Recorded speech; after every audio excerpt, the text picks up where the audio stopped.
the date number format, let's understand how time information can be entered in Excel. This is very closely related to the date number format.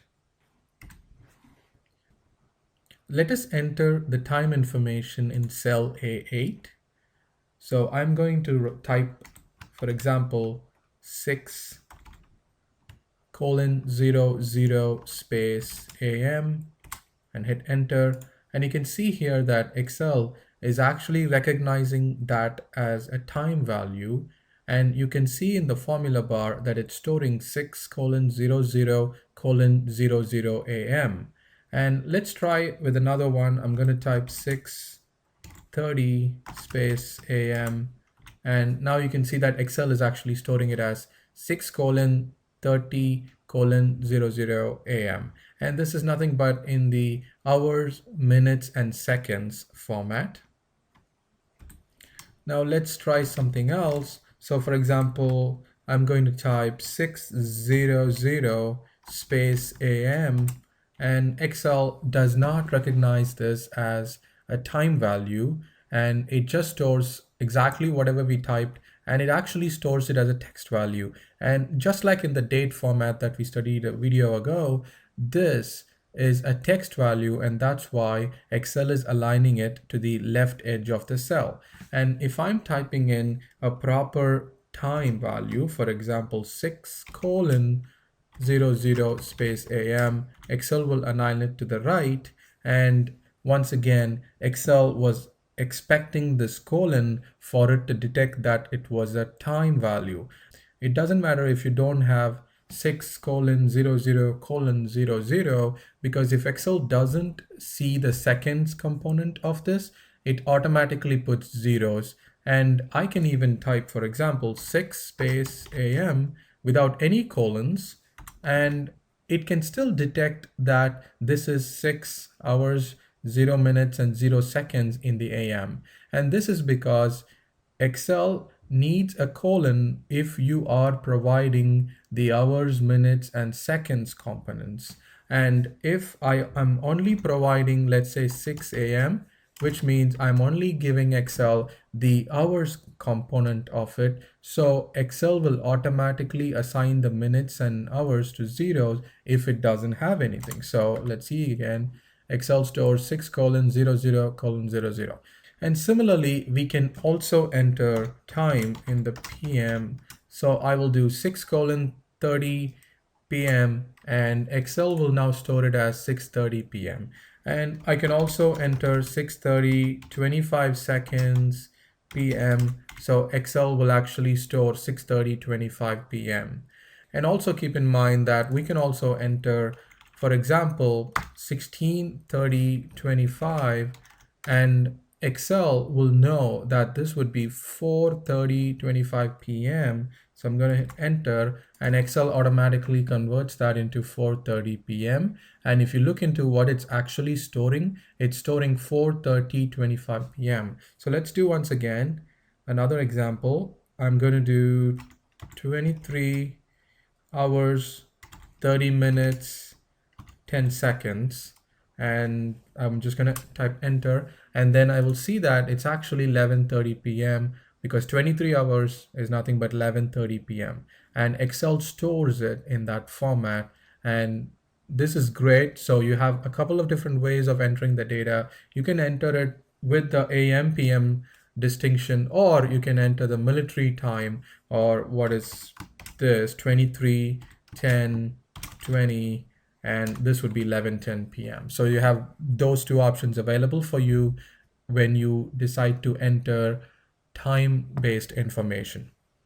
And let's say we have a date here, August 15, 2013, and let's see if I convert this into a time format, and Excel is giving me a preview that it will actually store, or it is actually storing 12 AM. So let me try that. It's actually storing 12 AM because this is the beginning of the day, which means if we don't provide time component of a date, then Excel is going to assume the beginning of the day, which is nothing but 12:00:00 AM. And also you can notice that the way Excel stores this information in the cell, it actually stores the date 8/15/2013, and then the time is 12:00:00 a.m., which is the beginning of the day. And if you think about it, in both of these cells, the how it is displayed is controlled by the number format, but the way it is stored in this cell, since we already entered the date August 15, 2013, it is keeping the date component, and it's also now showing that it's actually 0, or it's the beginning of the day, so 12 a.m. And if I go to the cell A8, here we see that it is 11:10 p.m., but in the cell it's actually storing the hours, minutes, and seconds p.m. And let's see, for example, how we can enter date and time together. So I'm going to go to the cell and I'm going to enter, let's say, 15 August 2013 space 06:30:00 a.m. And now Excel is actually storing it as August 15, 2013, 6:30. What we need to understand is that we can store both date and time together in a cell. This leads us to the discussion around how Excel is actually storing all this. Excel uses time as a component of a day, just like in real life.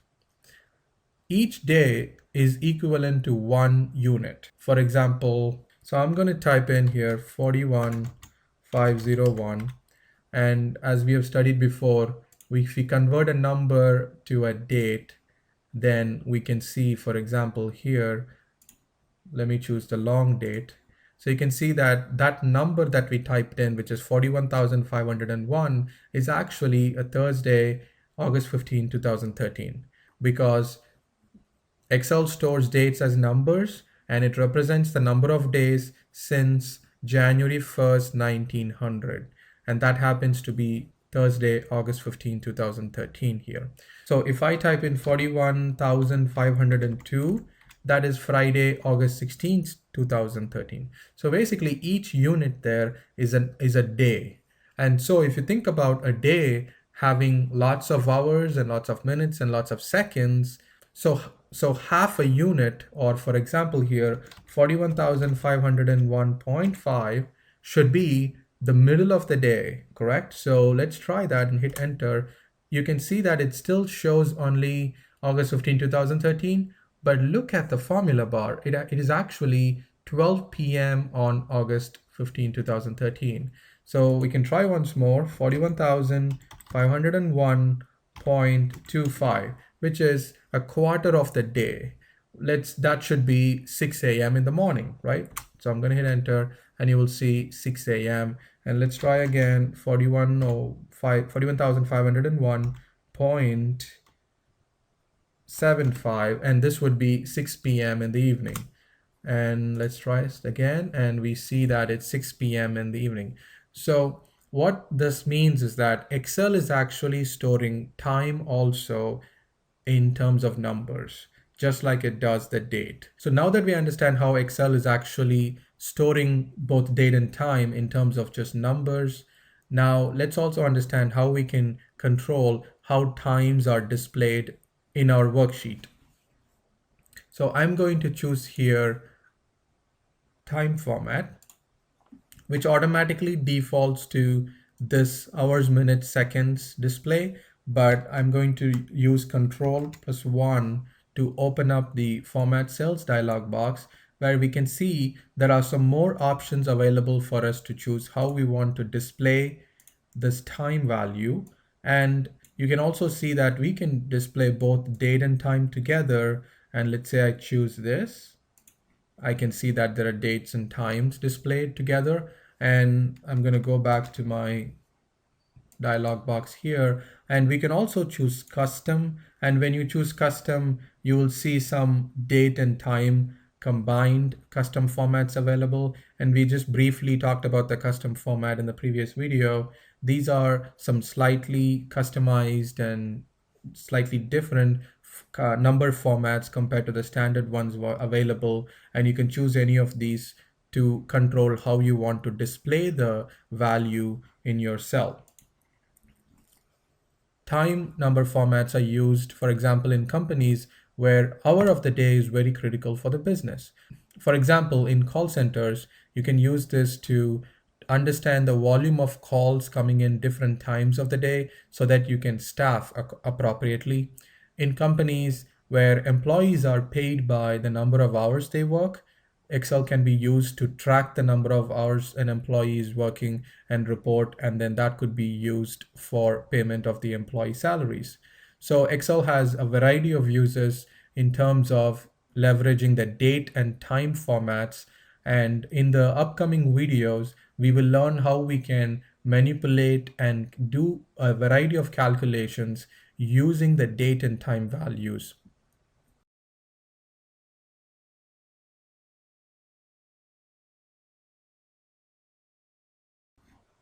So in the previous videos, we have learned about the different types of number formatting available.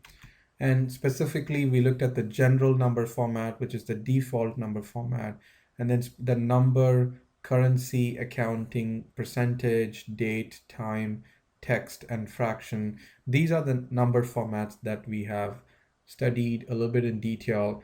And there are also a few other number formats that when we open Excel and then when we go to the format cells dialog box, you can see that there are some special number formats available. This is depending on the region or the location.